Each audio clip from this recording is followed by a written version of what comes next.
Mm, Buenas tardes a todos. Bueno, ahora sí tengo el control del curso, así que vamos a tratar de tener siempre las grabaciones más temprano, pues incluso hasta el mismo día de hoy. Mire, dimos en las dos primeras semanas un poco lo que vino a ser eh, el origen de los evangelios sinópticos, un poco el proceso que tuvo que ver no solamente con la investigación, sino también con ir descubriendo lo propio de cada autor. Esto de alguna manera nos llevó a contrastar, si se quiere, lo que fueron las comunidades del siglo primero y todo aquello que dio lugar a que se gestara, luego de la muerte de nuestro Señor, una comunidad que se hizo cada vez más fuerte. Adelante, Briseida. Profesora, yo todavía tengo una duda de la primera clase. Me disculpa, ¿no? Ajá, ¿qué Pero es pasa? importante, Cuéntanos. creo que se aclare. Al final, casi, usted Ajá. planteó que que los judíos se guiaban por dos libros, el Ágada y el Alacaja, creo que es el otro, ¿no? No, no, yo no dije que los judíos se guiaban por eso, sino que para ellos, no solamente la Torá, sino que ellos tenían una metodología en la cual otros textos también lo incorporaban como parte, vamos a decir, de su riqueza, teológica y religiosa. Entonces, generalmente, por la temática, había como dos categorías.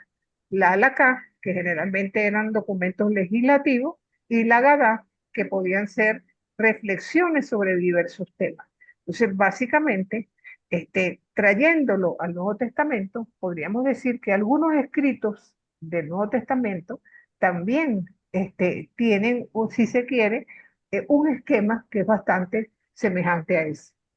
De allí vamos a observar precisamente cómo hay una diversidad de temas que se tocan tanto en los evangelios como en otros textos del Nuevo Testamento, que podríamos decir, caramba, eso que están expresando aquí podría ser compatible con el halajá judío o con el Agadá. Espero que eso más o menos responda a tu inquietud. Claro, porque usted después continuaba diciendo que un rabino, la diferencia que había entre los dos, y que un rabino, mediante la explicación de los dos textos, por eso yo creí que los dos textos eran esos dos textos, No, los que acaba de no, mencionar. no, no, no necesariamente, porque podría ser que comentaran sobre los profetas o comentaran sobre la Torá, aunque algunos textos de la Torá podrían ser alacá o podrían ser agada. Ah, ok, perfecto. Ahora sí me quedó claro. Gracias, Ok, profesor. bueno, antes de comenzar a hablar de nuestro Señor Jesucristo, el Jesús histórico que estuvo entre nosotros, quizás sea importante ver un poco el contexto histórico donde Jesús nació, ¿verdad? Y tendríamos que comenzar diciendo que el mapa de Israel no siempre fue el mismo. Si ustedes van dándose cuenta, generalmente las Biblias grandes traen mapas al final. El mapa fue cambiando en la medida que diversos imperios en contacto con Israel fueron de alguna manera influenciando, eliminando tierras, tomando para sí. La época en que fue más grande el territorio fue en la época del reinado de David y Salomón, donde llegaron a convertirse, si se quiere, en un imperio más, al igual que sus vecinos. Pero podríamos decir incluso, ¿verdad?, que en el momento del Nuevo Testamento había como tres zonas perfectamente identificadas. La Galilea, donde se habría establecido la familia de Jesús, ¿verdad? Y donde seguramente la totalidad de su vida oculta y parte de su vida pública también se desarrolló en Galilea, en la primera parte de su ministerio. Después estaría la segunda zona, que es la Judea. Déjenme empezar por aquí. Ajá. Aquí vamos a observar, por ejemplo, eh, una serie de localidades en la Galilea, me devolví a Galilea, perdón, donde poblaciones como Cafarnaúm, Tiberiade, Genezaret, Tabor, Magdala, que fueron localidades que se mencionan en el Nuevo Testamento. ¿Verdad? Eso formaría todo lo que es la parte de Galilea. Adelante, Julieta.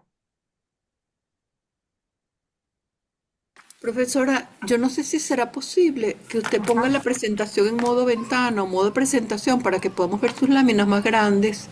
No sé si Ah, usted tiene esa posibilidad allá en su sí, cómo no, yo creo que sí. Déjame. abajo. Ajá, Exacto. Y quizás ajá. podemos ver sus láminas ¿Así? mejor. Ajá. Ah, ¿Le ok. parece bien? Me parece No, que las veo. sí, no hay problema, mi corazón. Gracias, profesora. Mientras la Gracias. computadora y el internet no me fallen, vamos para adelante con todo. Gracias. Sí.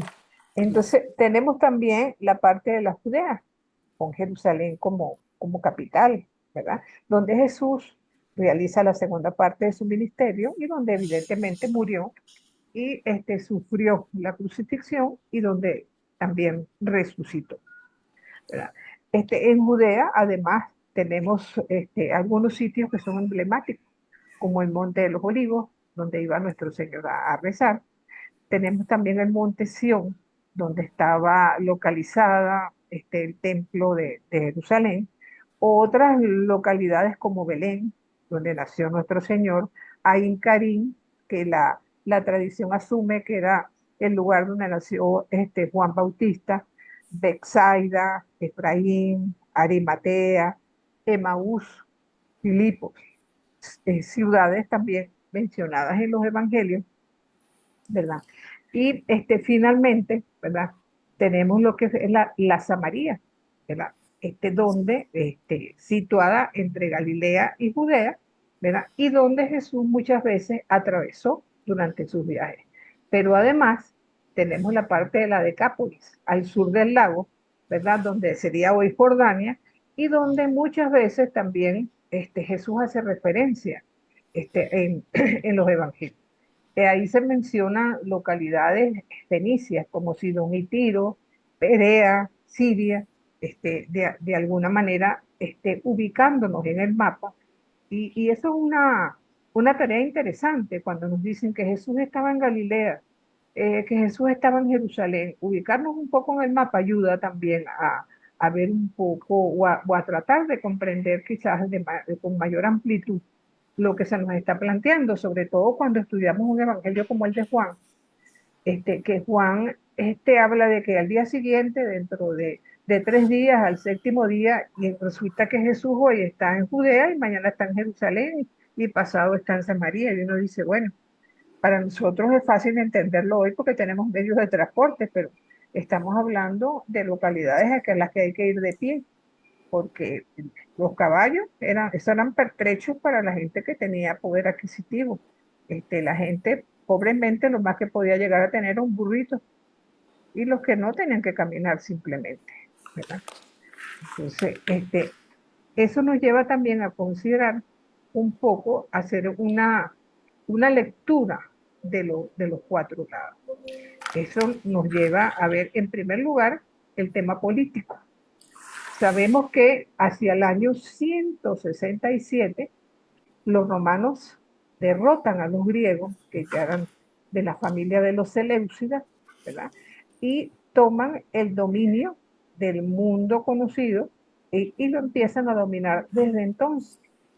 Pero lo que es la región de Israel vino a afectarse muy posteriormente, hacia el año 67, cuando llegaron las tropas de Marco Antonio, asolaron Jerusalén, destruyeron, y resulta que Israel empezó, o Judea, por decirlo así, empezó a considerarse a partir de allí como parte de la provincia romana de Siria. Sabemos que cuando nace nuestro Señor, el emperador que gobernaba era Augusto, y cuando muere nuestro Señor, el emperador que gobernaba era Tiberio. Desde el punto de vista político, esa es la situación en el siglo I cuando nació Jesús. Ahora, desde el punto de vista económico, podemos notar cómo parte de esa economía gira de alguna manera en torno al templo con tres monedas básicas: el siclo, que era la moneda judía, el denario, que era la moneda romana, y el dracma, que era la moneda griega. Recordemos que el templo funcionaba como una especie de banco central, porque para los sacrificios se consideraba que toda moneda que no fuera judía era impura y había que pagar muchas veces 4 dracmas, 4 denarios por un ciclo. O sea que presentar una ofrenda en el templo no era nada económico, sobre todo para la gente más. Luego de la destrucción de Jerusalén por parte de los romanos, empezó una etapa de reconstrucción de la ciudad, sobre todo con el gobierno de la dinastía herodiana, que se dedicó a embellecer la ciudad, a construir grandes palacios, y por eso la construcción llegó a ser también un trabajo rentable para muchos de los pobladores que conseguían con ello la oportunidad de tener un trabajito y cómo llevar a su casa alimento. También la pesca y la agricultura sobre todo en la zona del norte hacia la Galilea, era... Adelante, Víctor. Profe, una consulta. Cuando se habla de denarios, como moneda, recordamos los 40, cuando Judas entrega a Jesús, las 40 monedas eran 40 denarios, ¿verdad? Es No, ahí se equivalente habla de en plata, ahí se habla de 40. monedas de plata. Es que había otras monedas, ¿ok? Inclusive monedas de menor monta, como las minas, que a veces las nombran, otras monedas que son mencionadas en el Nuevo Testamento, pero digamos que estas eran las monedas básicas, eran unas monedas de Ok, plata, eran todavía más suntuosas, más valiosas, por decirlo así. ok, Ok. Ahora, fíjense que la pesca era una actividad que ustedes jamás la van a encontrar en el Antiguo Testamento, porque el pueblo judío siempre fue bastante temeroso, por decirlo así, del mar. Él nunca fue un pueblo navegante y más bien consideraban que todo lo que venía del mar eran invasores. Entonces, pero la situación hacia el siglo I se puso, digamos, tan apretada que hubo necesidad de dedicarse también a la pesca como medio de sustento. De hecho, los principales o primeros seguidores de Jesús se dedicaban precisamente a esta actividad. Ahora, y hacia el norte, sobre todo hacia la gente de Galilea y Samaria, vamos a encontrar una agricultura bastante abundante, donde vamos a decir, a sobresalir todo lo que son los viñedos, condimentos de todo tipo, con vino. Ajá, ajá. ¿Alguien va a decir algo? Bueno, y por supuesto, también los tejidos, prácticamente la hechura de todas las que son las piezas de ropa. Había gran participación de las mujeres en ese sentido, ¿no? Y entonces, la industria del cuero también era un negocio pujante, porque recuerden que había sacrificios de animales tanto en la mañana como en la tarde. Entonces, las pieles de esos animales también constituían una parte importantísima de lo que era el comercio de la época. En cuanto a la situación religiosa, digamos que estaba constituida por un clero que era bastante heterogéneo. El sumo sacerdote, generalmente de la familia de los saduceos, estaba, digamos, en el tope, en la cumbre de una pirámide, donde había 24 clases ¿cómo se llama?, de sacerdotes, por decirlo así, con distintas categorías, con distintos tipos de servicios, y que iban sobre todo en relación a las funciones que de alguna manera se vinculaban al templo, desde los sacerdotes jefes, los porteros, los que se encargaban de la música, los que se encargaban de los sacrificios. O sea, había una subdivisión en 24 clases sacerdotales. Y en la base de la pirámide se encontraban los levitas. Recordemos que los levitas de las 12 tribus de Israel fueron los únicos que no tuvieron una tierra propia. Y se supone que ellos al dedicarse al sacerdocio iban a ser subsidiados por el resto de las tribus. A lo largo de la historia, eso no se cumplió siempre. Y ahí nos encontramos que en el siglo primero había como unos 7.000 levitas en Judea. Y cada uno de ellos podía hacer el servicio del templo en una semana durante toda su vida. Bueno, en esa semana, aparentemente, este, ganaba lo suficiente como para subsistir un buen tiempo. Pero imagínense, si un año tiene 54 semanas y ellos eran 7.000, habría muchos que morían sin haber hecho nunca ese servicio. Entonces, todo lo que tiene que ver con el sacerdocio tiene su base en lo que es el templo de Jerusalén, que como les dije, había sacrificio tanto en la mañana como en la tarde. El templo del que estamos hablando fue el templo construido por Herodes. Se tardaron 40 años en construirlo. Si leemos el capítulo 2 en el Evangelio de Juan, ahí dice que ya hacía 40 años y todavía no habían terminado de construir, ¿verdad? Este fue un templo, es bien significativo porque el primer templo fue el hecho por Salomón, un templo en el que no había separación entre las mujeres y los hombres. Después fue reconstruido el templo de Zorobabel, después del destierro de Babilonia, donde ya con las leyes del Levítico se empezó a separar a las mujeres para un lado y los hombres para el otro, ¿verdad? Con la historia famosa aquella de que las mujeres con las reglas contaminaban a los pobres hombres. El caso es que este templo también fue destruido por los romanos, pero fue reconstruido y en la época de Jesús, de su vida pública, ya era un templo con toda su estructura operativa, por decirlo de alguna manera. También en el templo vamos a encontrar una institución política, es religiosa, pero también llegó a tener un compromiso político también, que fue el Sanedrín. Estaba constituido por 70 miembros, de los cuales muchos eran de la familia de los saduceos, algunos ancianos y algunos que otros escribas. Pero ya después del exilio de Babilonia, fuera de Judea, empezaron a construirse sinagogas para también dar servicio a toda esa cantidad de judíos de la diáspora que luego del exilio no regresaron a la Tierra Santa.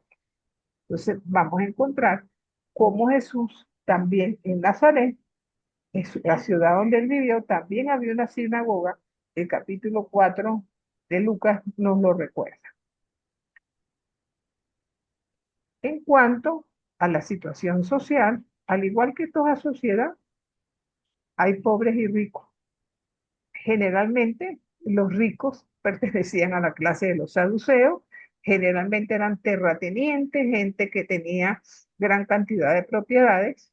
Podríamos ubicar como clase media quizás a los artesanos, los que trabajaban con cuero, los herreros, gente que de alguna manera, gracias a su servicio, podía tener un poquito de mejor situación. Pero la mayor parte de la gente era pobre, muy pobre. Y recordemos que el sueldo, por decirlo así, de una persona era un denario, con un denario al día que llevaba alimento a su casa. Y en este grupo, hablando de la situación social, perdón, tenemos que entonces hacer referencia a los levitas, de los cuales ya hablamos, los ancianos, siempre respetados por el pueblo de Israel, quizás por aquello de que más sabe el diablo por viejo que por diablo, ¿no? Entonces se les consideraba gente sabia a la que había que pedir consejos, sobre todo para dirimir algunas irregularidades. También estaban los escribas. Los escribas eran los maestros, los expertos de la ley. Recordemos que después del exilio de Babilonia, el pueblo empezó a hablar arameo y los escribas tuvieron la función, no dejar que se muriera el hebreo, sino que ellos trataban de enseñar y sobre todo en lo relativo a las celebraciones litúrgicas para que no se perdiera el idioma. También tenemos a los publicanos. Los publicanos generalmente eran gente del pueblo también, pero que había decidido trabajar para los romanos y habían constituido, si se quiere, un grupo bastante fuerte, porque había entre los publicanos hasta jefes de publicanos que tenían a su cargo diversos. Y evidentemente allí se cumplía un poco con ellos de que no solamente cobraban para el imperio, sino que a veces cogían su tajadita para ellos también. Y eso hacía que fueran poco respetados y mal queridos por el pueblo que los consideraba simplemente unos ladrones. Y finalmente, el pueblo de la tierra, que era la mayoría de la gente, no podemos pensar otra cosa. En cuanto a los grupos políticos religiosos, el judaísmo del siglo I no era monolítico, por el contrario, tenía muchos grupos, todos con una fe común, una espera mesiánica, este, perteneciendo a la misma familia, pero había diversos sectores con sus diferencias a veces bastante marcadas. Aquí podemos mencionar a una serie de elementos. En primer lugar, los saduceos. Los saduceos eran, si se quiere, los dueños del poder político y religioso. No solamente porque tenían esa, digamos, que de alguna manera el sustento asegurado, sino que ellos de alguna manera estaban en conchupancia con el poder romano, no tanto porque lo quisieran, sino sencillamente porque ellos no les preocupaba una vida más allá de esto, ellos no creían en la resurrección, creían que la presencia de Dios estaba circunscrita al templo y que fuera del templo ellos podían hacer lo que les daba la gana. En eso se contrastaban con los fariseos, pero de alguna manera ellos se creían santos y puros por encima del pueblo. Voy a hacerles una acotación del libro de Ezequiel. Ezequiel, es una chica, Ezequiel, 44.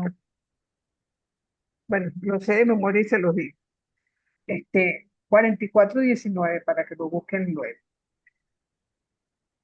Cuando ustedes salgan del templo, quítense las vestiduras santas.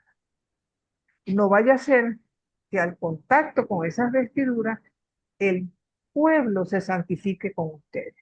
O sea, ellos se creían tan santos y tan puros que hasta las vestiduras que usaban en el templo, para ellos era considerada como el signo de santidad.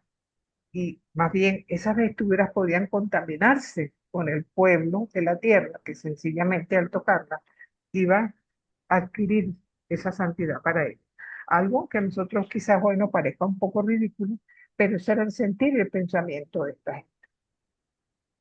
Los fariseos, por el contrario, eran un grupo religioso bastante respetado por el pueblo. ¿Y por qué eran respetados? Porque ellos eran gente de ayuno, de limosna y oración.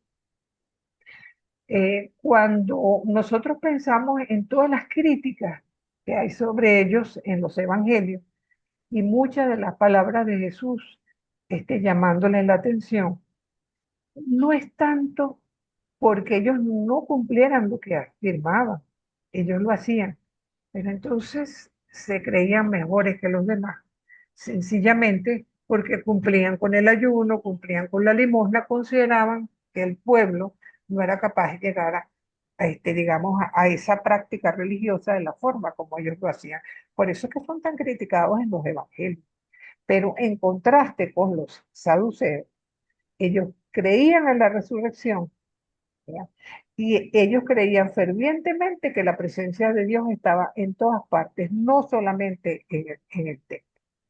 Entonces, de hecho, la defensa de Pablo en los Hechos de los Apóstoles, cuando es, perdón, castigado y enviado a Roma, la defensa fue esa, porque cuando él predicaba acerca de la resurrección de Jesús, Yo creo que alguien tiene el micrófono abierto. Por favor, ciérralo.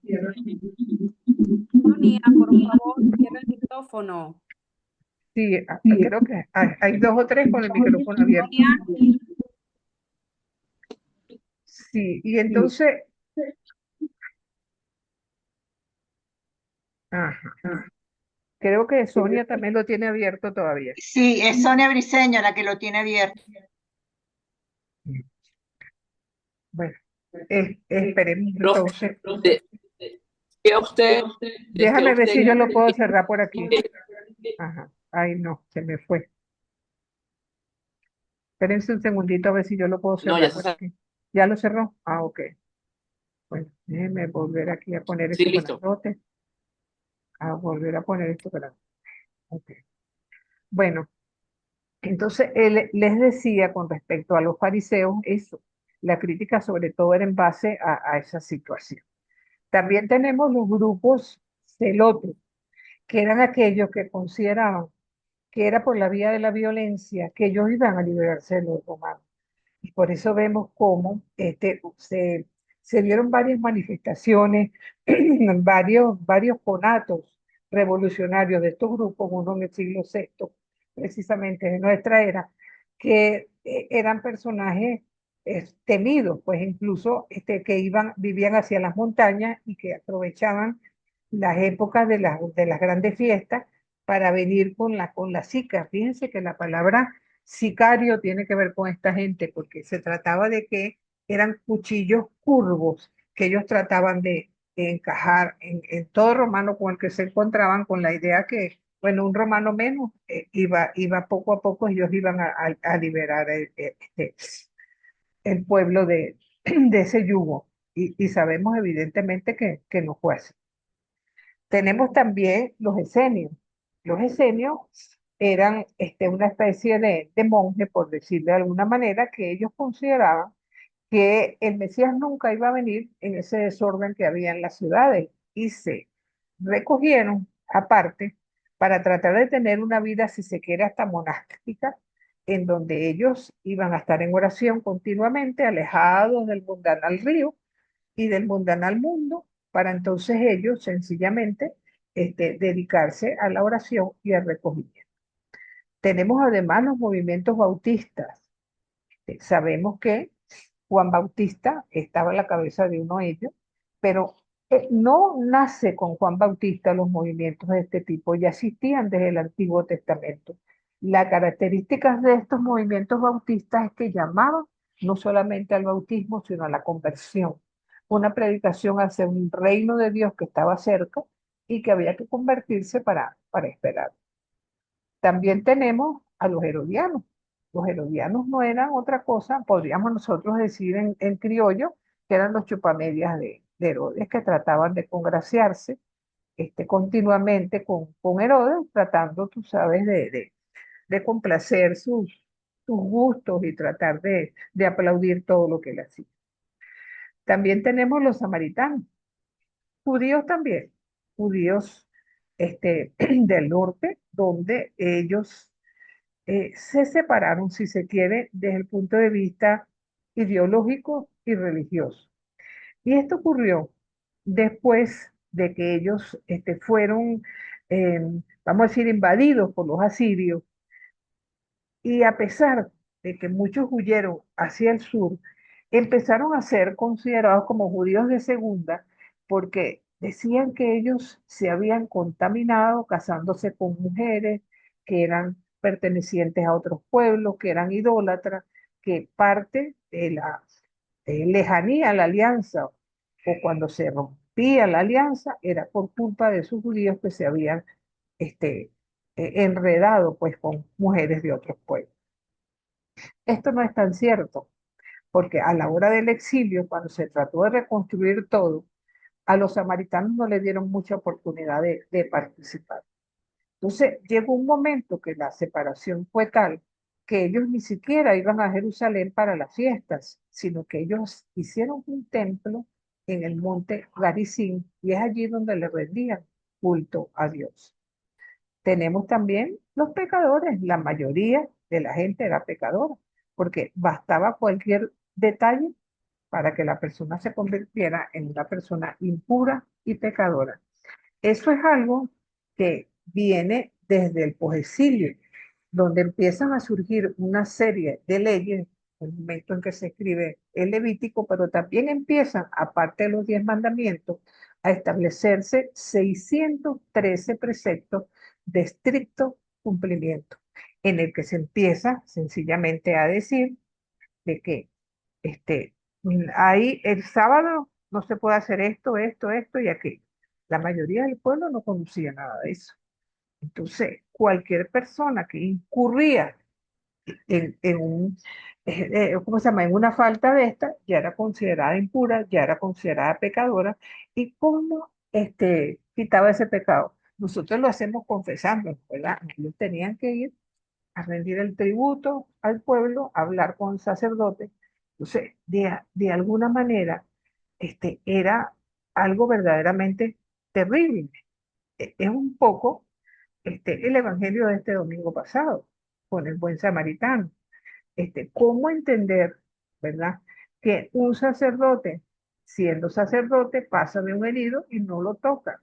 ¿Por qué? Tampoco lo hacen levitas, porque consideran que si ellos tocan a un hombre que esté sangrando, que esté muerto, ellos se contaminan y se hacen impuros también.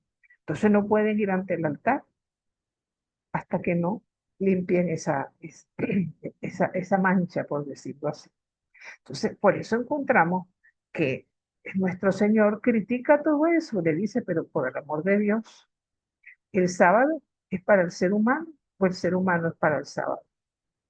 O sea, ¿hasta dónde podemos llegar a absolutizar al ser humano, dejándolo como nada al lado de la ley? Por eso Jesús les dice, miren, lo importante de la letra, perdón, de la palabra no es la letra, es el espíritu con el que fue escrita. Entonces, vamos viendo como una corriente de pensamiento que va asfixiando a la mayor parte del pueblo. Adelante, Víctor. Profe, no sé si la pregunta se responde en este momento, pero me gustaría hacerla. Ajá, Este, a nivel del contexto, ¿por qué existían esas leyes tan rigurosas en el Antiguo Testamento? Sobre todo, por ejemplo, el de no podías tocar la sangre, no podías comer tal animal o cual animal. ¿Por qué surgen esas leyes? Este, ¿Cuál era el contexto para que en números tuvieran tanta minuciosidad de la ley y vivieran para la ley nada más? ya, bueno, fíjate, esas leyes no están hechas desde siempre. Esas leyes, esas leyes surgen en el posexilio.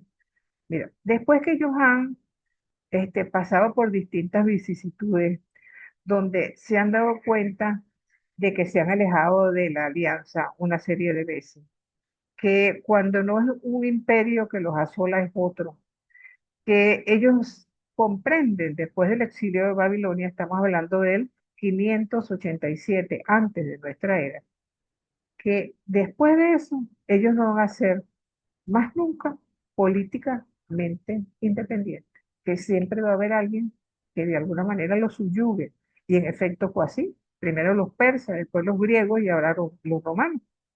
Entonces, ellos deciden que si ellos van a subsistir como pueblo, es en ese momento cuando podríamos decir que oficialmente nace el judaísmo. Y entonces, ¿qué tratan ellos de preservar? De que la única manera de ellos sobrevivir como pueblo es afianzarse en lo que es el sacerdocio, el templo, el sábado, la ley, una serie de pilares que para ellos iban a ser importantes. Entonces, lo primero que se hace durante la época persa es empezar a redactar en forma definitiva los textos del Antiguo Testamento que hasta ese momento no estaban escritos, sino algunos, tradición oral también de las que hemos hablado. Entonces, uno de los textos que se elabora es el Levítico. El Levítico no viene allá de la época de los patriarcas, el Levítico se escribe en ese momento, como una búsqueda de ellos preservarse ante todo lo que le rodea, una serie de imperios y pueblos que ellos consideran que no son un pueblo de Dios.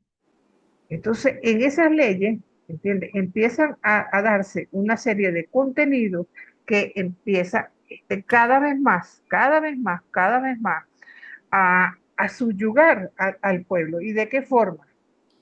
Por ejemplo, les decía antes que no había separación entre mujeres y hombres en el templo de Jerusalén construido por Salomón. Pero ya para acá, las mujeres son impuras, las mujeres con las reglas ya tienen 7 días de impureza, si se les ocurre dar luz son 40 días, pero si es una niñita son 80 días. Entonces, empieza la gente a decir, eres impura, eres impura, eres impura, no haces las cosas bien.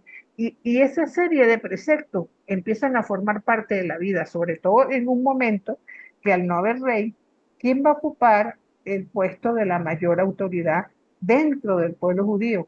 Bueno, nada más y nada menos que el sumo sacerdote, a falta de rey, la máxima autoridad es el sumo sacerdote. Y entonces todo se reconstruye en torno al altar, en torno a las ofrendas, en torno a lo que les va a quedar de una u otra forma a ellos de parte de ese pueblo y cómo ellos van a gobernar. Es algo terrible. Este, los, el capítulo 40 en adelante del libro de Ezequiel no tiene pérdida en este sentido. Adelante, Luis Miguel. Profe, quería yo preguntarle en cuanto a estos preceptos, bueno, ya comprendimos quizás cómo se fueron formando, pero a partir de qué momento o a raíz de qué quizás los empezaron a dejar a un lado o dejaron de concebirlos de esa forma. ¿Qué fue lo que los llevó después a darse cuenta de que, mira, no están haciendo lo que estamos pensando, no es así, que la mujer es impura porque le vino el periodo, o sea, ese tipo de cosas? Bueno, mira, todavía hay muchos grupos que lo consideran así. Yo conozco a más de un rabino que no se deja tocar por una mujer, por si acaso. O sea, hay cosas terribles, pero que todavía son vigentes, ¿ok? Claro, no todo el Levítico es malo. Cuando uno empieza a leer el Levítico y darse cuenta de que muchas de esas leyes eran para preservar el pueblo, cuando por ejemplo dicen hay cosas que es eso de la sangre, es porque se dieron cuenta, ahí no había los grupos sanguíneos, ahí no se sabía que si tú le dabas sangre a otro podía la persona morirse. Eso vino después. Igual que cuando se pensaba, por ejemplo, desde el punto de vista médico, que la mujer era sencillamente la vasija donde el hombre ponía la semilla. No se sabía el papel de la mujer en el ciclo reproductivo y que eso era 50 y 50, ¿entiendes? Entonces, ellos en base a lo que van viviendo, van elaborando una serie de leyes en lo que ellos consideran que es para preservar la salud del pueblo, la pureza del pueblo, de alguna manera la integridad de ellos como nación, sobre todo después que han pasado tantas vicisitudes, pues. Entonces, eso fue un proceso, pero que al momento del siglo primero se había convertido ya en una asfixia, vamos a decir así, para la mayor parte del pueblo. O sea, Estabas, que pudiéramos concebir que ajá, quizás la ajá. ciencia tuvo su perfeccionar en eso, digamos. Sí, en algunos aspectos, claro, hay cosas que se les pasa la mano. Cuando tú lees, por ejemplo, que el Levítico te dice que si tú tienes un defecto en la vista, no puedes darle, ¿cómo se llama? No puedes ir al altar a rendir culto. Y entonces yo digo, bueno, y el que tiene que usar lentes. O sea, hoy en día son cosas que para nosotros son absurdas completamente, ¿ves? Entonces, Claro, sí, que no te acerques a una mujer que esté durante la menstruación. ¿Y cómo lo vas a saber? A menos que sea una mujer de tu casa, tú no le vas a preguntar si tiene la menstruación o no. ¿Ves? Entonces, claro, hay cosas que quizás para nosotros son un poco absurdas. Igual que este asuntico de la, ¿cómo se llama? De las donaciones de sangre. Que uno dice, bueno, pero si eso le salva la vida, pero entonces hay mucha gente o muchos grupos que hacen una lectura literalista y fundamentalista de la Biblia con ese problema, ¿entiendes? Entonces, se claro. ponen como unas gringolas al momento de leer y no se dan cuenta que lo que no va a pasar nunca es la palabra de Dios. Pero ¿cómo interpreto esa palabra de Dios hoy? lo hago de la misma forma que hace 100 años, lo hago de la misma forma que en la Edad Media o en la época de Jesús, no. ¿Ve? Entonces, ese proceso hay cosas que para alguna gente no cambia. Ah, ¿ve? Entonces, El específico ajá, ¿en qué se sustenta? sí. El específico de la donación, ¿en qué se sustenta? ¿Cuál fue lo que los llevó a hacer eso quizás? Bueno, porque ellos se dieron cuenta que cuando una persona perdía la sangre se moría. Fíjate que lo que dice exactamente Levítico 17 es que en la sangre está la vida. Y yo no sé si ustedes vieron la película de Mel Gibson, la de la Pasión, Sí, como ¿verdad? no. En la película de la Pasión, en el momento que a Jesús le están cayendo a latigazo, el personaje que hace de María está con un paño recogiendo toda la sangre que Jesús va derramando, ¿verdad? Y eso, ahí estamos en Levítico 17, porque bien sea que la persona muera, bien sea que la persona viva, debe ser con toda su sangre, ¿verdad? Entonces, cualquier otra diferente vendría a ser como un factor contaminante, pues podría ser considerado como algo impuro. Hay diversas, digamos, diversas posturas con respecto a eso, diversas opiniones del por qué no, ¿verdad? Pero fíjense que si en el gremio médico podemos hablar de un grupo sólido, es precisamente el de los médicos judíos que han hecho descubrimientos importantísimos y ellos han tenido la necesidad de transfundir y lo hacen.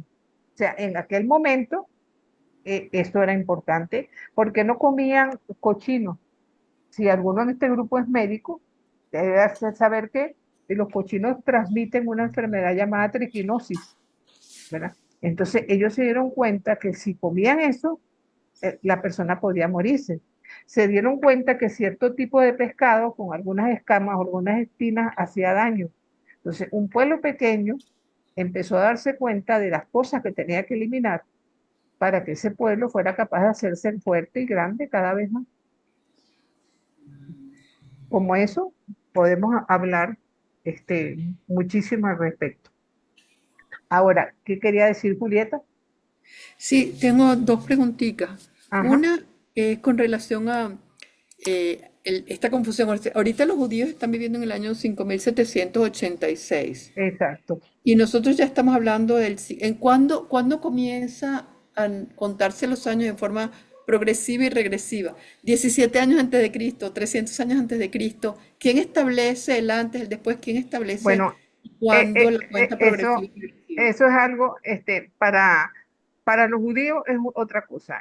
Es el Sí. 5786 de la fundación, de la creación de Adán y Eva para ellos, que fue un Ajá, miércoles, ¿entiendes? Y ellos sacan la cuenta en base a una serie de cálculos, ¿verdad? Que ajá, hacen ellos. Cuando ajá. tengamos la oportunidad de ver ese tema, lo vamos a desarrollar. Pero lo Ajá. del año cero, ya vamos a caer en eso, ¿ok? Ya vamos a caer en eso porque vamos a explicar en relación al Jesús histórico. ¿Ok? Entonces, Bien, y mi otra preguntita era, ¿el ajá, Levítico se escribe durante el exilio o no, después del después, exilio? después del Después, el exilio, cuando regreso. regresan, exactamente. Ajá. Ok, gracias. Ajá. Bueno, ¿qué sabemos nosotros del Jesús histórico? Dejemos de lado ahorita que para nosotros el Jesús histórico es inseparable del Cristo de la fe. Vamos a tratar de ver qué luces nos dan los evangelios con respecto precisamente a esta temática, ¿no? Por decirlo así. Nos dicen que nació en Belén en tiempos del rey Herodes el Grande, que vivió en Nazaret unos 30 años, que anuncia el reino de Dios y convoca a unos seguidores, que su ministerio público se enfrentó a las autoridades en forma progresiva, que con esas autoridades mantiene controversias que finalmente lo conducen a la muerte porque es juzgado blasfemo y subversivo, condenado a muerte en tiempos de Pilato, de Anás y Caifás. Pero luego de su muerte comienzan a proclamar que está vivo y que está resucitado. No dejó nada escrito, estamos conscientes de eso, que Jesús es el Evangelio viviente. Ahora, vamos a tratar de desglosar un poquito cada uno de estos puntos, ¿verdad? Lo primero que se nos dice, ¿verdad? Que fue que nació bajo el edicto de César Augusto, cuando Cirino era gobernador de Siria y manda hacer un censo. Eso lo encontramos en Lucas 2, ¿verdad? Ahora, el problema está en que no se sabe históricamente que haya habido ningún sirino gobernador de Siria para el año en que se nos está hablando aquí del nacimiento de Jesús, ¿verdad? Pero no nos quedemos ahí. Sabemos que César Augusto es emperador desde el año 30 antes de Cristo hasta el año 14 después de Cristo. O sea que ahí estamos coincidiendo con la época que se nos ha dicho, ¿verdad? Pero que sí se sabe, y Flavio Josefo, saben que es un historiador judío, es uno de los que dice que hubo un censo en el año 6 antes de nuestra era, pero que se lo mandó a hacer Cintio Saturnino, que era gobernador de Siria para esa época. Entonces queda preguntarnos, ¿será que Lucas se equivocó con respecto a la fecha? ¿Será que fue en el año 6 antes de Cristo que nació nuestro Señor y no en la época que se nos está diciendo? ¿Ves? Entonces eso coincide. También nos dice Mateo, ¿verdad? Que los magos que vienen de Oriente es porque vieron una estrella, ¿verdad? Entonces, hay una afirmación que parece tipo Adriana Asi, por decirlo así, ¿no? Que si se considera a Júpiter como el astro rey, a Saturno como el rey de los judíos, ¿verdad? Y a Pixis se le relaciona con el fin de los tiempos. Entonces aquí se saca, ¿no? Que nace el rey, vamos a decir así, el rey de los judíos, ¿verdad? Al final de los tiempos, ¿verdad? Este, ¿Cómo se llama? Prácticamente guiado por el astro rey. Lo que sí se sabe de estos señores, ¿verdad? Que probablemente eran de origen persa, ¿verdad? Se cree que algunos eran médicos o astrólogos, ¿verdad? Y que de ninguna manera juegan un papel más importante en el Evangelio de Mateo que la apertura a la universalidad. Jesús no viene solamente para los judíos, sino que viene para toda la humanidad, ¿verdad? Entonces, esto nos lleva a una conclusión. ¿Jesús nació en el año cero entonces? ¿O puede haber aquí una pequeña diferencia con respecto a esto? Entonces, es bastante sencilla la respuesta. Y es un poco lo que estaba preguntando Julieta. Cuando el cristianismo se hace la religión oficial del imperio, y estamos hablando del año 315 en adelante, cuando Constantino, ¿verdad? Llega un momento en que el mundo occidental se hace cristiano. Y entonces dicen, ¿cómo vamos a seguir contando la fecha en base a la fundación de Roma? ¿Se acuerdan que de Rómulo y Remo, que lo vimos cuando estábamos estudiando bachillerato? Que la fundación de Roma se da con esos dos personajes, las 7 columnas de Roma, etcétera, etcétera, ¿verdad? Y el año que Jesús nace es el año 354 de la fundación de Roma, ¿verdad? Pero resulta que entonces cuando deciden que si el acontecimiento Cristo fue tan importante que fue capaz de partir la historia en dos, todo lo que sea antes de Cristo es una cosa y lo que sea después es otra. Y el límite tiene que ser precisamente el nacimiento de Jesús. Y esa labor se la encomiendan a un monje llamado Dionisio el Exiguo en el siglo VI. Y el pobre hombre, con los conocimientos que tenía, ¿verdad? Sencillamente se equivocó. Con los datos que tenía se equivocó. Y entonces es bastante histórico y certero afirmar que Jesús debe haber nacido entre el año 6 y 7 antes de nuestra era, ¿verdad? Un dato que va a avalar esto es la persona de Herodes el Grande, ya vamos a hablar de él. El otro problema que se da es cuando nace Jesús, 25 de diciembre, porque nosotros celebramos el 25 de diciembre el nacimiento de Jesús. Y ahí volvemos a tener otro problema, porque no sabemos cuándo nació Jesús, ¿verdad? Es evidente que si Jesús muere hacia el año 30, Los primeros evangelios se escriben hacia el año 70. La vida media de las personas generalmente no pasaba de 50 años.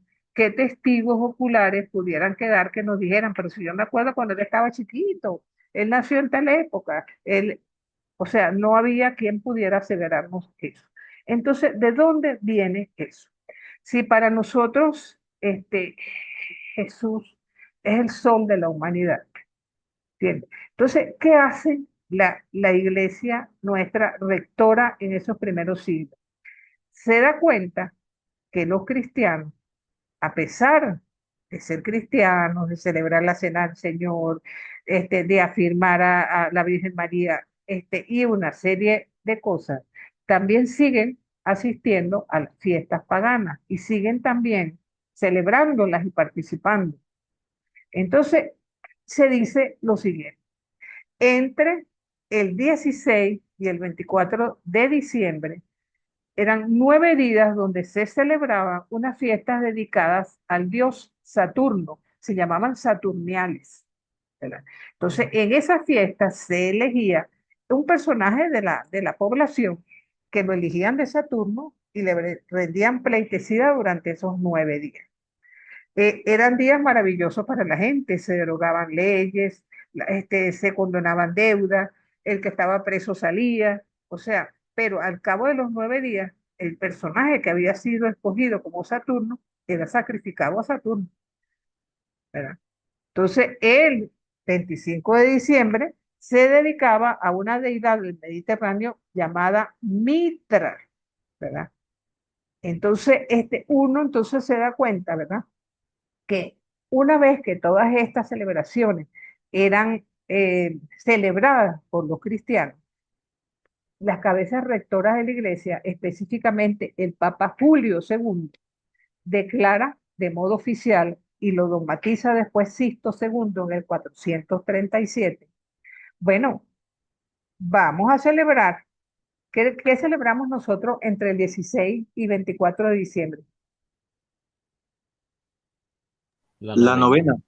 Exacto, las misas de gallo, Aguinaldo. ¿verdad?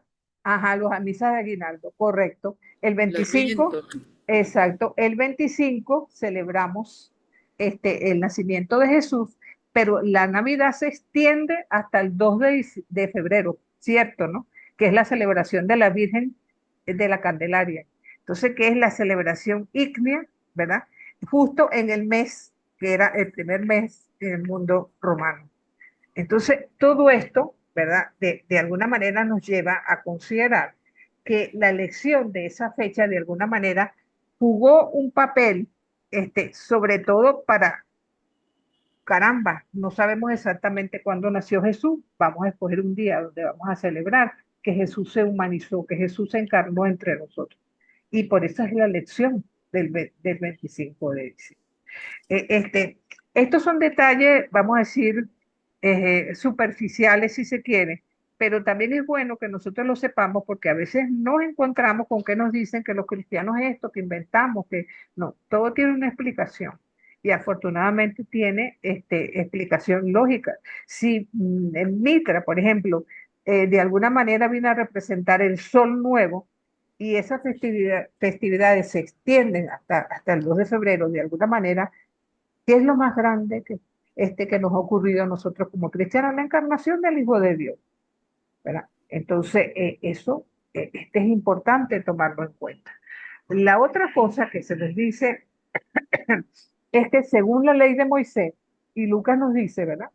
Que a los 8 días fueron a circuncidar a Jesús, que fue cuando se consiguen a Simeón y a Ana, que le dicen, caramba, que una espada clavará tu futuro. Y en tal cosa, quizás la presencia de María no era importante allí, porque lo importante era que el padre ofreciera el primogénito y que hiciera el sacrificio del primogénito. Pero la madre que había parido un varón tenía que esperarse 40 días en su casa, no podía estar saliendo, ¿verdad? Entonces, el padre durante ese mes podía consagrar al niño, pero la presencia incluso hasta del niño no era necesaria. Sin embargo, Lucas nos dice que a los 8 días se circuncida y suponemos que él de manera curiosa, ¿verdad? Con fin redaccional, unifica, si se quiere, los dos acontecimientos, porque con toda seguridad, a los 40 años, María ha debido ir al templo con su pichoncito a ofrecerlo exactamente. Entonces, son detalles interesantes, porque recordemos siempre que los evangelios y la Biblia en general, no son, ¿cómo se llama? Apuntes históricos como un periodista que está, sino son hechos históricos, ¿verdad? Pero por detrás está la fe y escrito por gente de fe para gente de fe. ¿Verdad? Otro detalle que nosotros tenemos que considerar es al señor Herodes. Fueron ellos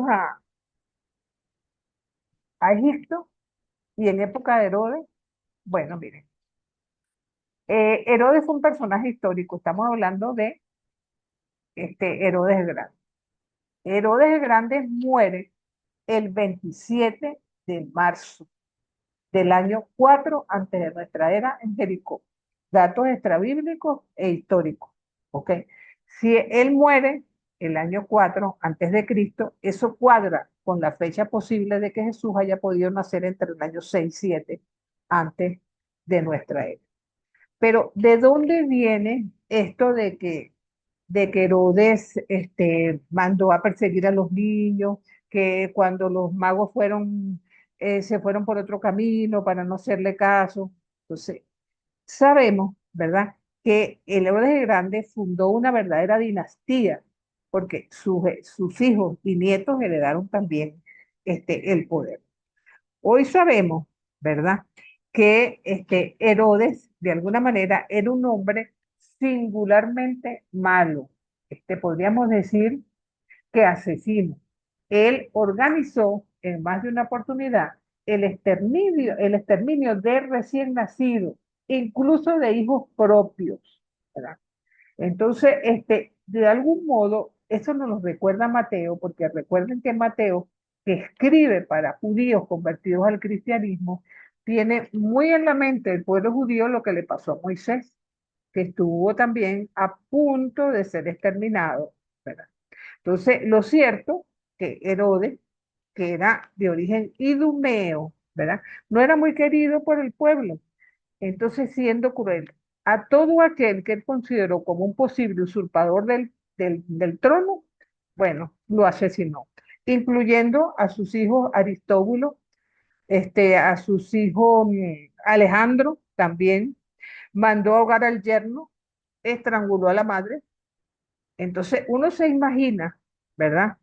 Y 5 días antes de morir, a sus partidarios le dijo que mataran a todos los notables de Jericó. Él murió en Jericó para que hubiera bastante gente llorando en su entierro. Entonces, incluso hay un escritor del siglo V llamado Macrobio, que dice que de Herodes era preferible ser un cerdo que un hijo, porque los cerdos no los tocaban, no se los comían, pero el hijo sí. ¿Ven? Entonces, de algún modo esto es retomado, ¿verdad? Por el evangelista Mateo en base a todas esas leyendas que circulan con respecto a, y evidentemente que hubiera tenido a Jesús un bebé, lo manda a matar, porque esto lo hizo con sus propios hijos, ni hablar.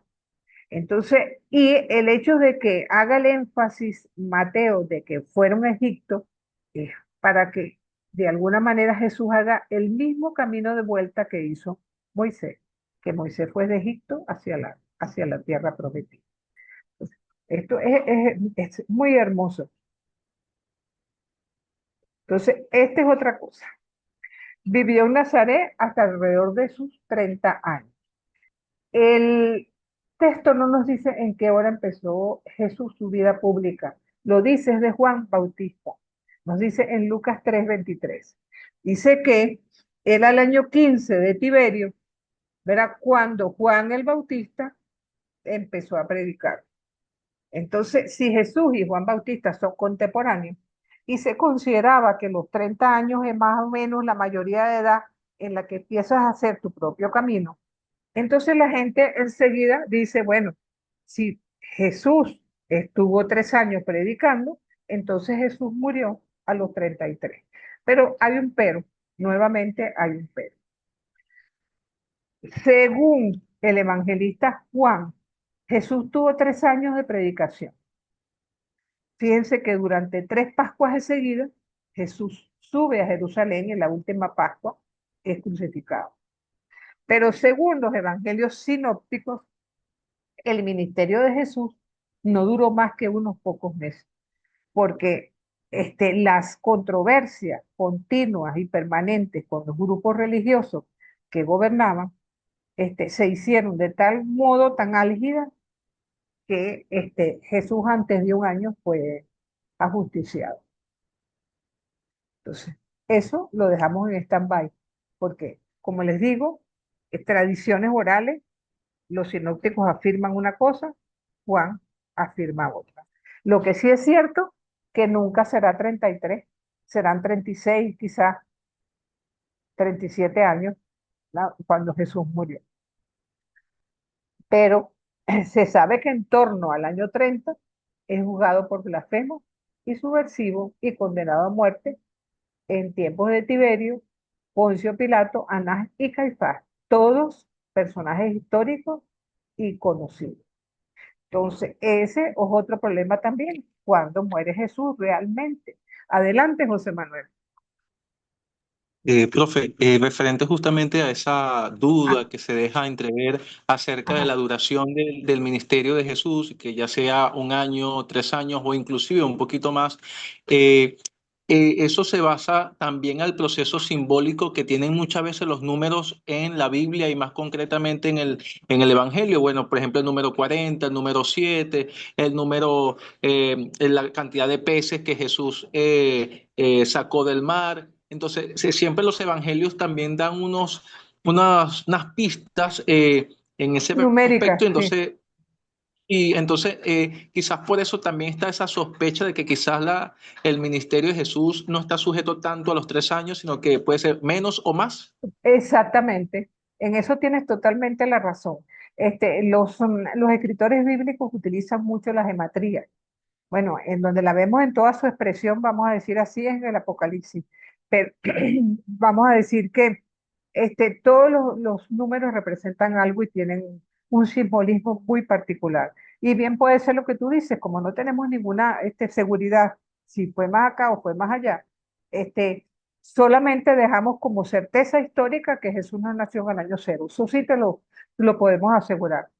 Nació entre el año 6 y 7, porque eso coincide con la muerte con la muerte de Herodes, coincide con Cintio Saturnino como gobernador de Siria, coincide con que era Augusto el emperador. O sea, hay una serie de datos que evidentemente nos arrojan la certeza de esos hechos históricos.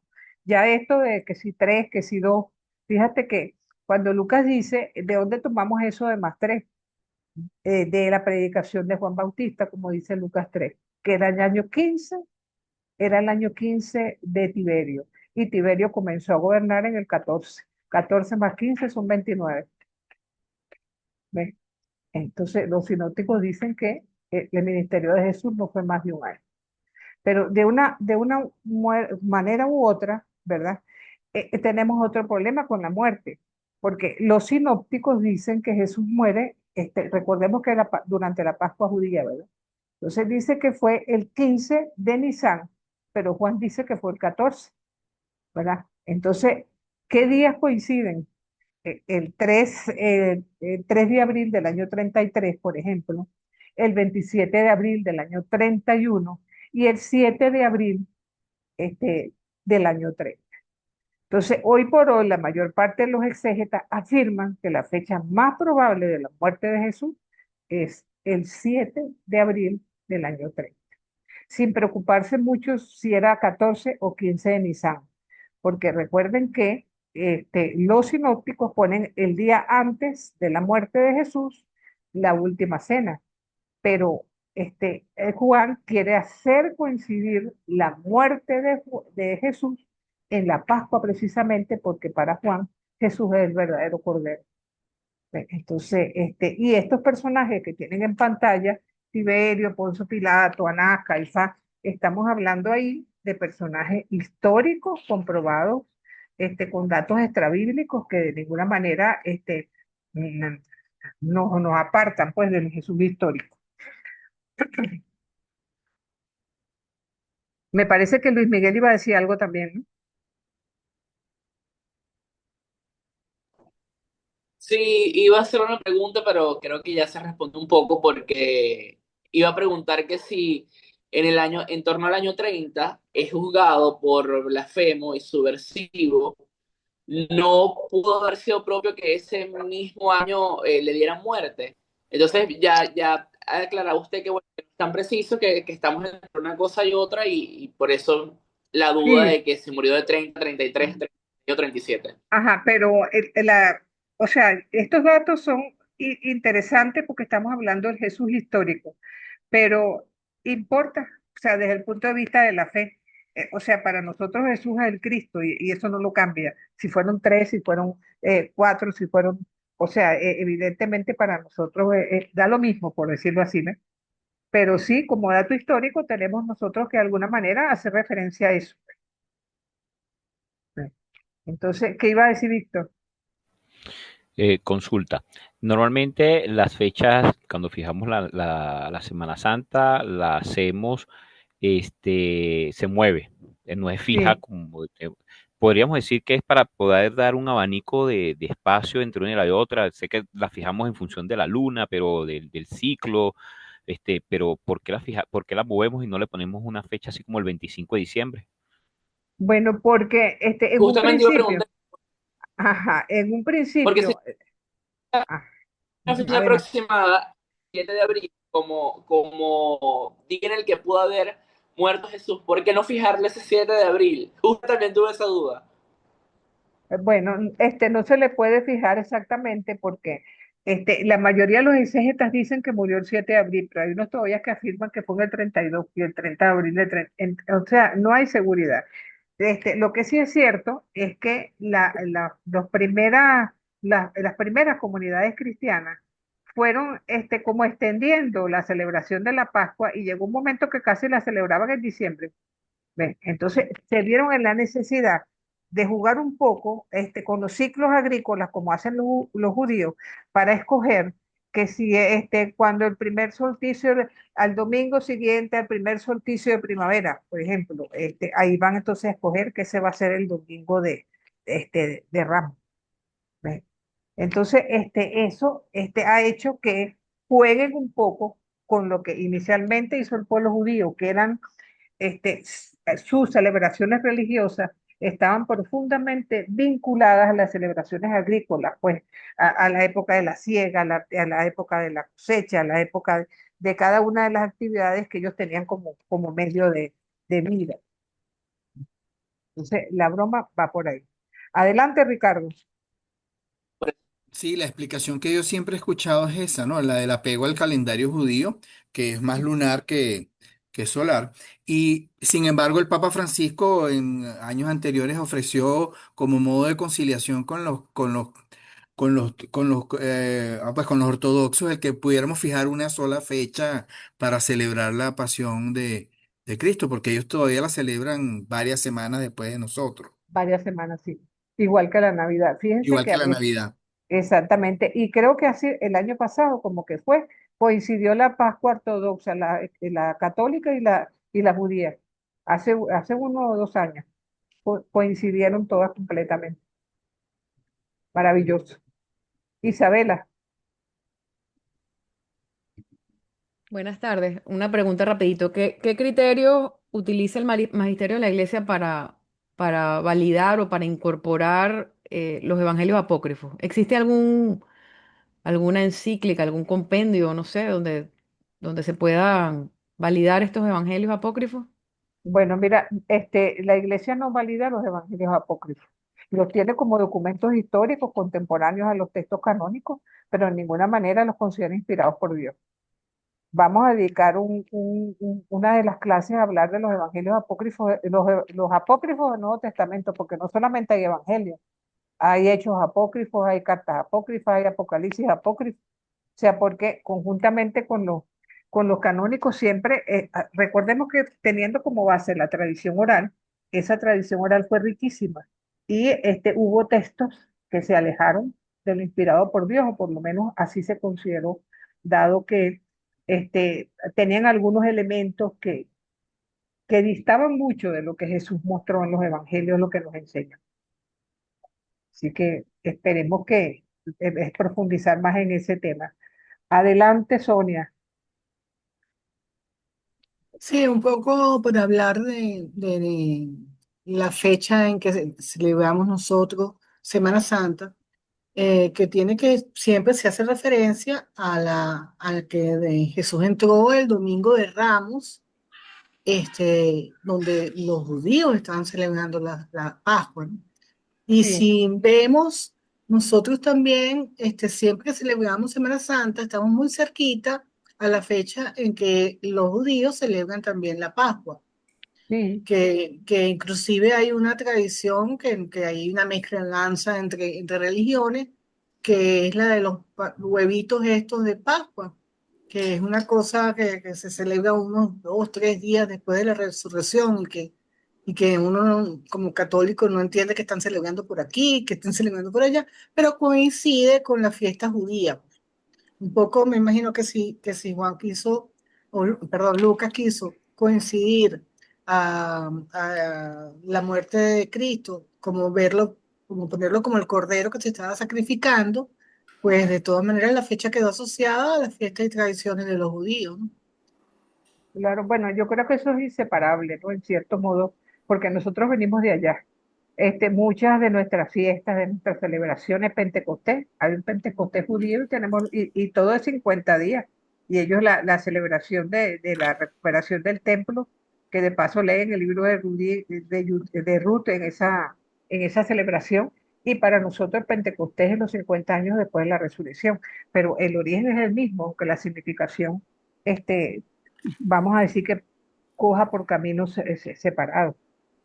¿Ves? Adelante, Alba. Sí, profesora, si me permite un comentario más bien paralelo. Yo creo que es lamentable que nosotros no tuvimos Antiguo Testamento antes. ¿Cierto? Porque la cultura judía nos puede parecer, la cultura y la religión, nos puede parecer un poco extraña, nos puede parecer alejada de nosotros, pero son nuestras raíces. Entonces, sí es bueno que, no sé cómo hacer, pero es importante que cuando hagamos referencia al Antiguo Testamento, usted nos ayude a frenarnos, porque si no, no sé si vamos para atrás y mejor hablamos de la cultura judía en la que creció Jesús y la que nos dejó tanto Jesús con sus experiencias y su vivencia, o sigamos adelante para, no lo sé, para mí esto es un problema metodológico. Disculpen los compañeros. Sí, bueno, es que tienes razón con eso, pero digamos que en el tema de hoy se presta, vamos a decir así, se presta porque es inevitable, ¿verdad? Julieta, adelante. Sí, una aclaratoria. Independientemente del año, antes, después, el día, la fecha, sí podemos decir, sí se podría afirmar que la cena pascual coincide con la cena pascual judía. Estaba Ah, celebrando la cena pascual independientemente del día. es Pero sí claro, estaba celebrándose la cena pascual judía claro, esta noche. acuérdate el legado que nos dejan allí, la última cena precisamente, Claro, la Eucaristía, pero, la pero Eucaristía. entonces, ajá. Entonces, si esto está coincidiendo con la Pascua judía, es natural que nosotros celebremos entonces la Semana Santa coincidiendo con la Pascua judía, porque fue en esos días. Mira, no necesariamente, porque recuerda que cuando tú te vas de la familia, tratas de poner como una división, ¿verdad? Ellos allá y yo aquí. Ajá. Cuando en un principio los cristianos, en sus primeros tiempos y antes del año 70, eran como una secta más dentro del judaísmo, como un grupo más. Cuando se da la separación después del año 70, el cristianismo empieza a ser una superstición, en tanto que el judaísmo sigue siendo una religión válida para el imperio judío. ¿entiendes? Entonces llega un momento en que las primeras comunidades cristianas y los cristianos quieren poner como una separación, así como la que puso Lutero con los católicos al momento de la Reforma. Hay 7 textos del Antiguo Testamento que yo no los voy a tomar en cuenta como hacen los judíos, y nosotros sí los tomamos en cuenta, porque quien toma casa aparte quiere poner división y quiere poner diferencia. ¿Ves? Pero eso es lógico. Sigamos un poco con esto porque si no, no Gracias. vamos a terminar el tema de hoy. Sí. Volviendo un poco, ¿no? Y aquí retomamos algo de lo que vimos la semana pasada. Jesús de Nazaret es el evangelio viviente. Él no escribió absolutamente nada, excepción de aquel texto de Juan donde aparece escribiendo en el suelo, ¿no? Pero no hay claridad con respecto a eso, qué es lo que estaba escribiendo. Poniendo fechas límites, año 0 y año 30 para no enredarnos que si fue un año antes, que si fueron 6, que si fueron 5, ¿verdad?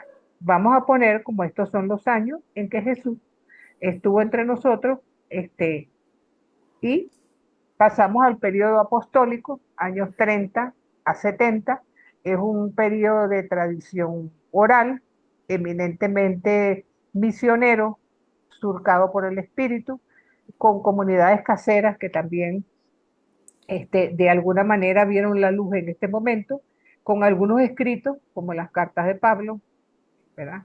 Tenemos como lo que fue la fuente Q, las tradiciones del discípulo amado, ¿verdad? El Evangelio de Marcos y el Evangelio de Tomás. Ya hicimos referencia en la semana pasada.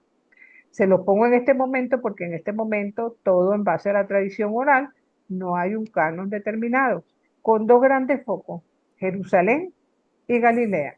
En Jerusalén todo gira alrededor de la tumba vacía, mientras que en Galilea todo gira en relación a las apariciones de Jesús.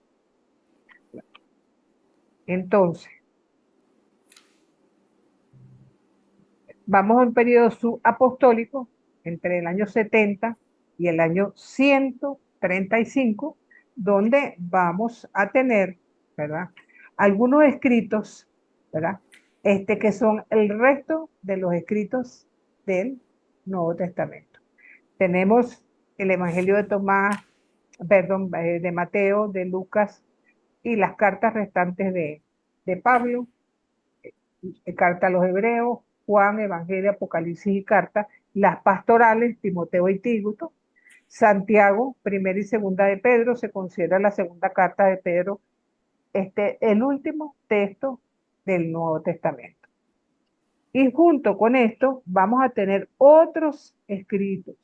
¿Por qué se los pongo aquí? Porque no hay canon todavía. Y muchos de los padres comentaron acerca de estos textos. Tenemos la carta de Clemente a los Corintios.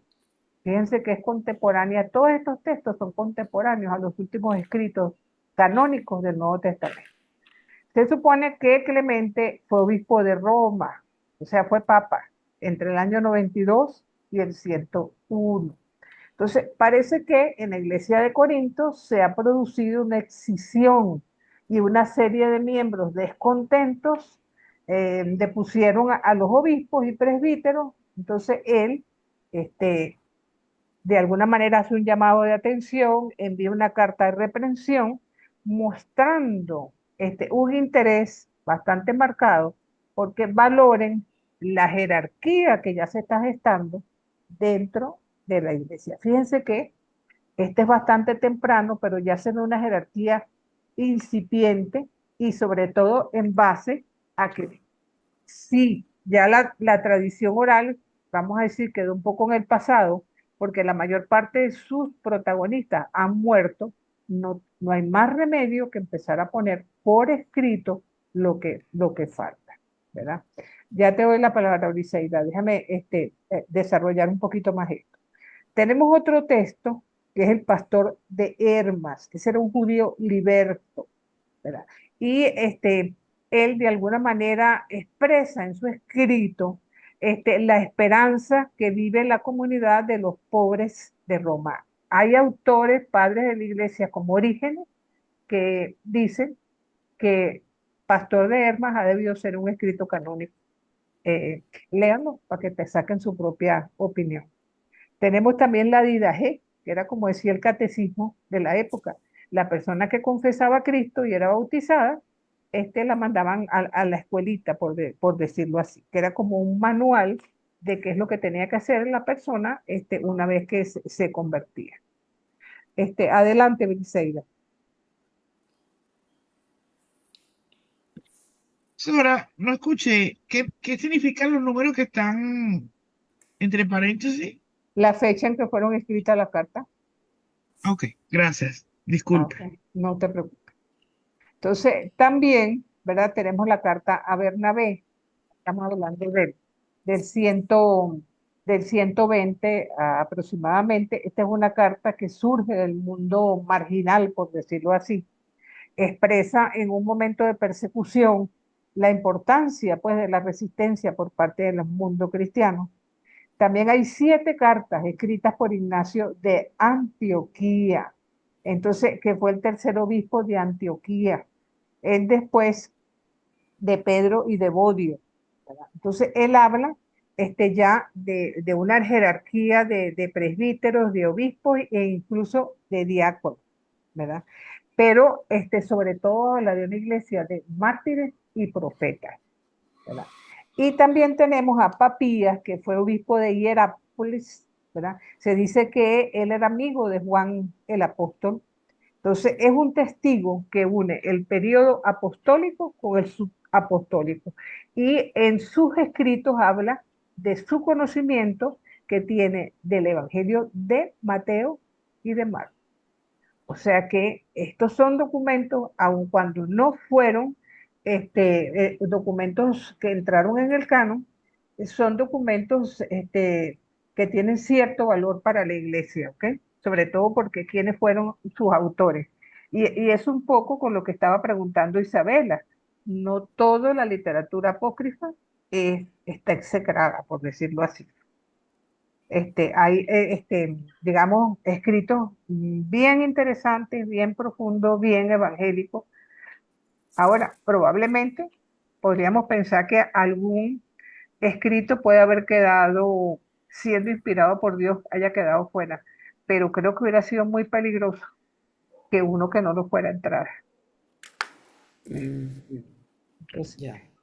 y por supuesto, después del año 135 es cuando ya hablamos de la patrística, que fueron una serie de siglos en los que se destacaron una serie de sacerdotes o laicos considerados padres de la iglesia, que de alguna manera, tanto venidos del oriente como de occidente, que se dedicaron a comentar los textos bíblicos y que junto con el magisterio y la Biblia constituyen como los pilares en que nosotros católicos nos sustentamos en nuestra fe. Entonces, dicho esto, ¿verdad? Esta sería como la última, ¿cómo se llama? La última lámina de la presentación. Le cedo la palabra para si quieren hacer algún comentario. Hoy creo que la clase ha sido bien nutrida por los comentarios. Adelante, Ricardo. Sí, para entender bien, entonces el canon del Antiguo Testamento viene de la Septuaginta, de los 70 sabios que aprobaron lo que era el canon hebreo en esa época. Y así se tomó, o hubo una discusión posterior sobre lo que sería el canon del Antiguo Testamento. Y luego, ¿cuándo ocurre entonces el canon del Nuevo Testamento? Bueno, ya viste que el primer texto es el Evangelio de Marcos. El último texto es la segunda carta de Pedro. Estamos Claro, pero hablando, hay alguien que se tiene que sentar y decir, mira, estos son los libros canónicos y estos no no. son. ¿Eso ocurre cuándo? Bueno, esa fue una discusión que se prolongó durante muchísimos siglos. ¿Ok? Ok. Llegamos al Concilio de Florencia, Ah, 1446. ¿Ok? A wow. lo largo de toda la Edad Media hubo esa discusión, cuáles son canónicos, cuáles no son canónicos, cuáles están inspirados por Dios, cuáles no están inspirados por Dios. Y en ese concilio se dictaminó el canon tal como nosotros lo tenemos ahorita. Pero Mm, a pesar de eso se siguió discutiendo. ¿Dónde quedó zanjado esto? En Trento, porque recordemos que al decir Lutero que se quedaba con 7 textos menos en el Antiguo Testamento, entonces de manera dogmática en Trento se determinó que estos eran los textos que constituían el canon nuestro. Ahora, la Septuaginta que tú estás comentando es el texto griego escrito por judíos de la diáspora, probablemente del norte de África, quizás Alejandría, donde, ¿verdad? Se escribe el Antiguo Testamento en griego. Esa no fue la base de los judíos para considerar su canon. Claro. Para ellos, cualquier texto que estuviera escrito en un idioma diferente del hebreo o del arameo no era considerado para ellos, es inspirado por Dios. Ujú. ¿Ok? Pero para nosotros sí, esas, Ah, esas, esas claro. vienen de ahí. Nuestro Antiguo Testamento viene de ahí. Nuestro Antiguo Testamento es un camino de seguimiento a lo que fue la Biblia del pueblo judío. Todos los textos que pertenecen al canon Oh, hebreo para nosotros también son claro, canónicos. ¿Ok? claro. Sí, Ok. entonces, Gracias. adelante, Henry. Buenas tardes, profesora y compañeros. Siguiendo la temática que tenemos referente al Antiguo y Nuevo Testamento, me llama muy poderosamente la atención porque yo he tratado mucho ya el Viejo y el Nuevo Testamento en las ideas y mentalidades religiosas por estudios que he hecho sobre San Juan Bautista. Y es la representación ya para el final, cuando Juan y Jesús, al momento del bautismo, nace ya un Nuevo Testamento como tal. Por cuanto Juan Bautista se centró principalmente entre las distintas concepciones del carácter de Dios, donde era de mayor fuerza el castigo, y Jesús, el Mesías, aprende, o sea, da a demostrar que es el perdón que viene posteriormente después de su bautismo. Uno juzga y el otro perdona. Entonces, muchas personas se pierden en ese hilo de por qué sucedió esta transformación dentro de los textos bíblicos a partir del Nuevo Testamento como tal. Bueno, el problema con esa afirmación, Henry, es que nosotros no tenemos para el momento en que Jesús estuvo entre nosotros un testamento escrito. Ni siquiera lo tenemos después. Hubo que esperar bastantes años después de la muerte de Jesús y luego de su resurrección, donde a partir de una tradición oral se fue gestando comunidades que posteriormente ponen por escrito lo que para nosotros es el Nuevo Testamento. Porque en un principio ellos seguían siendo un grupo más dentro del judaísmo y así fue hasta el año 70. Entonces, evidentemente, lo que Jesús vivió, es lo que nosotros vamos a encontrar en los textos evangélicos, lo que Jesús hizo y dijo, pero para ese momento no tenemos escrito nada. ¿Ves? Sí, A lo ver, llamo por referencia, o sea, el significado que se le da a cómo después de una severidad tan fuerte como era el Viejo Testamento sobre el concepto de Dios en el judaísmo, o sea, específicamente como un contexto de opresión romana o condiciones de vida desordenadas que se vivían para ese entonces, y después eh, vemos cómo Jesús transformó toda esa represión que hubo en el Viejo Testamento al Nuevo. Esa es la significación más aproximada que dan las oralidades que se desprendieron desde a partir de ese momento. bueno, más bien entonces diríamos que le da un nuevo significado a la ley. Como bien dijo, él no ha venido a abolirla, sino a darle cumplimiento. ¿Ves? Pero Sí, es a partir de perfecto. ese mensaje que nosotros vamos a tener después el texto escrito. Adelante, Sonia. Siempre he tenido la duda Ajá. de Jesús histórico por los vacíos que hay entre su vida pública y la anterior. Dentro de los libros que no pasaron el canon, No hay luces que nos revelen a este niño, aparte de las historias que hay, que ya no sé si son como historias románticas de Jesús, que se le escapaba a la mamá. Hay cuentos de que tenía hermanos. También me llama mucho la atención por relacionarlo con lo histórico, por tratarlo de buscar hacia la realidad, que Jesús tenía 30 años y dentro de lo que era la cultura judía, tener 30 años, un hombre Mayoría de edad. ya era un hombre que debía tener familia, tener alguna estabilidad, ¿no? Entonces, no hay más textos que de alguna manera nos ilustren y que nos puedan acercar más al verdadero Jesús. Pero ¿tú crees que a través de los evangelios y de la fe que ha partido de allí no tenemos el verdadero Jesús? O sea, sí, no estoy hablando del Jesús, Dios, estoy hablando del Jesús hombre, ¿no? Ajá, pero, Por eso me refiero que porque Jesús es hombre y es también Dios. Pero ese Jesús hombre realmente no lo conocemos mucho porque no tenemos muchas bases históricas que de alguna manera nos digan, así fue, esto es lo que hizo, porque hay muchos vacíos históricos, ¿no? pero ahí es lógico que los haya, porque recuerda que Jesús vivió como un judío normal de Nazaret, probablemente practicó la misma profesión del Padre, probablemente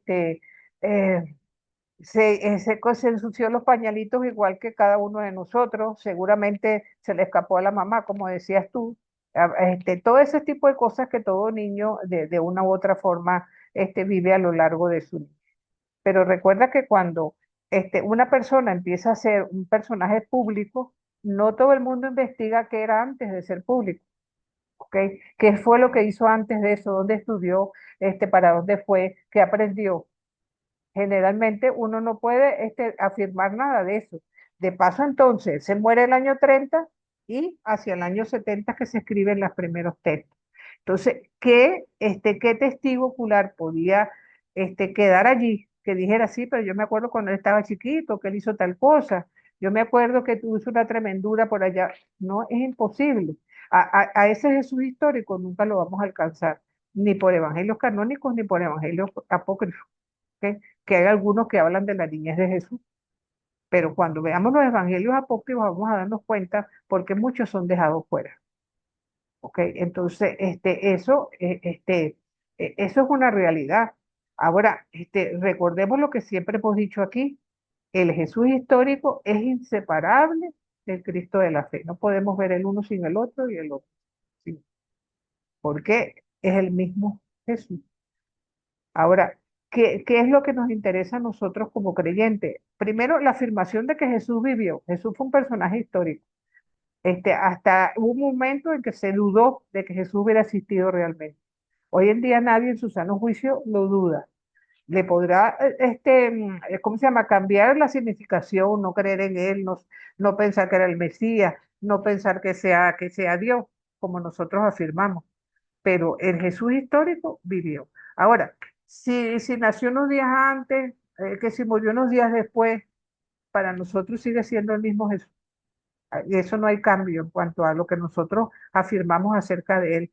En lo que nosotros afirmamos cuando sentimos esa palabra, que la leemos en el texto bíblico y vemos que Jesús nos interpela a cada uno de nosotros, es como que si Jesús nos estuviera hablando y que nos lleva muchas veces a preguntarnos, tengo una circunstancia que resolver. ¿Qué haría Jesús si estuviera aquí? ¿Ves? Entonces, eso ayuda de alguna manera a darnos luces, porque nosotros tenemos que imitar es al Jesús histórico, tratar de ser como él.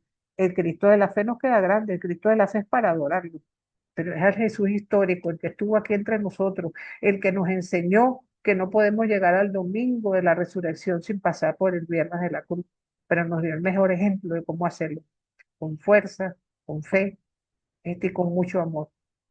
Pues, Luis Miguel.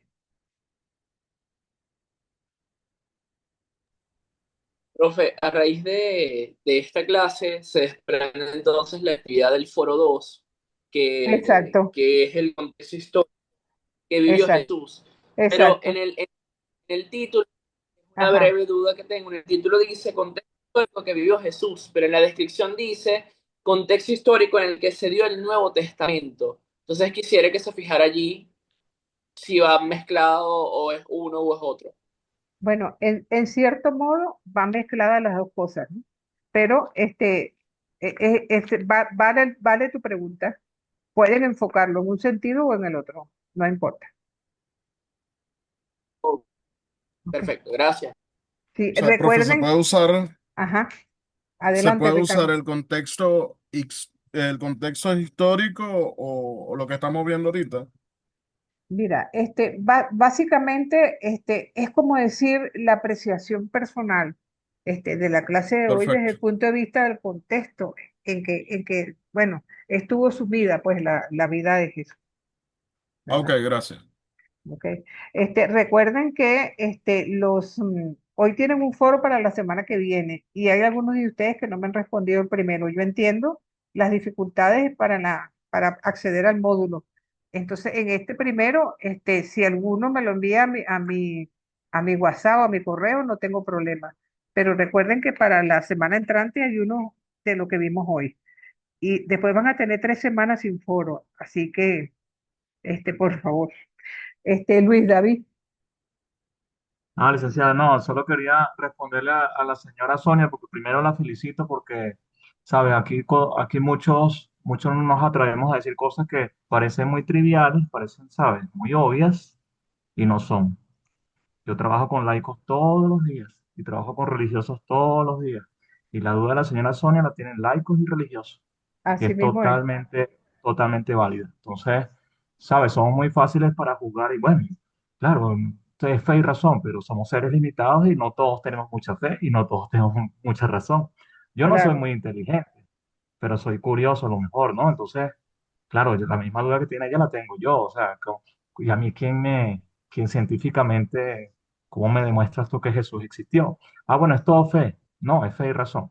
Pero qué bueno que ella haga esa pregunta porque parece así muy, muy, muy fácil, pero no lo es. Y por eso somos limitados. claro.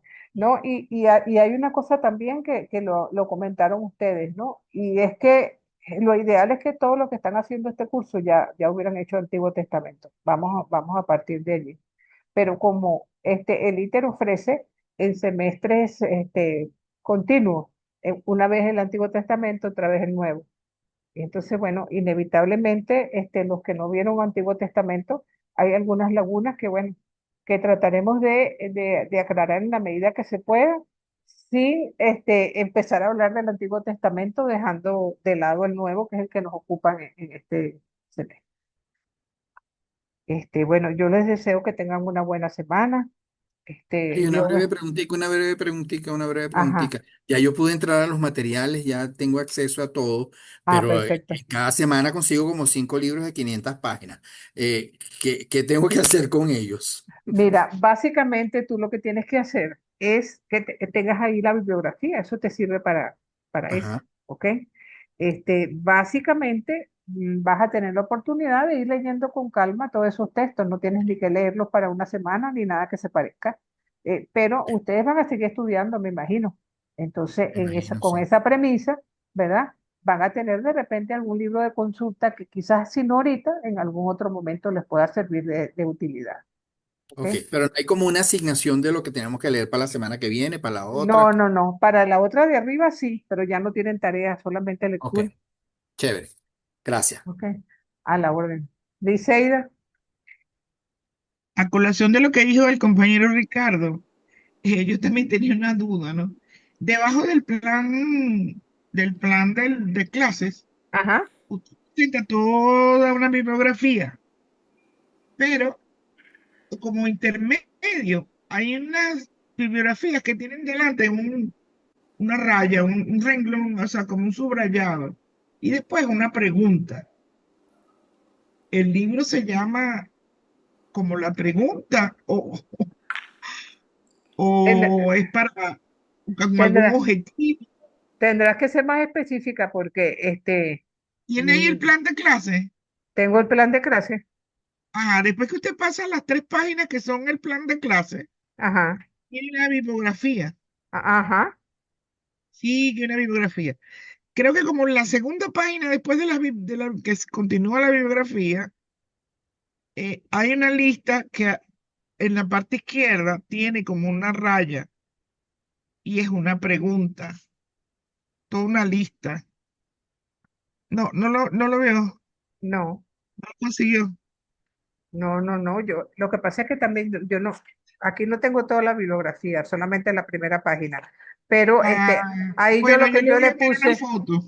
referencias principales, textos específicos, realmente no me ubico con lo que me dice, pero sí envíame la foto para Claro, yo aclarar. yo le voy a enviar una foto porque me pareció que era como para escribir algo, marcar, no sé, y No, todas son preguntas. entonces, pero no serán los títulos de los libros, porque Exacto, no sé si todos esos casualmente hay unos que se son llaman así. de Ariel Álvarez Valdés, que casi todos son preguntas. Bueno, a lo mejor es así, pues, Sí, está bien. pero bueno, claro. Sí, es Henry, Gracias, rapidito, profesor. porque no quiero que me vayan a regañar porque toma más Bueno, tiempo de la hora. sí, es breve el comentario. Bueno, gracias por esas buenas palabras y darnos ese aliento para seguir adelante. Y en verdad me llama poderosamente la atención que voy a continuar en estos estudios hasta el final. En el nombre de Dios, que cuando terminemos ya la maestría esté abierto la posibilidad de hacer doctorado también en teología. Con el favor de Amén, Dios, así. Amén, amén. Amén. Dios amén, los que así bendiga a sea, todos, pues. pues. Hasta luego, que les vaya Amén. muy bien a todos, tengan una buena semana Gracias, hasta luego. y Chao, Dios Hasta los chao. bendiga. luego. Pablo, Gracias, gracias. Profe. buenas Buenas noches. noches a todos. Recuerden Gracias, buenas noches. todos salir de la sesión, recuerden salir.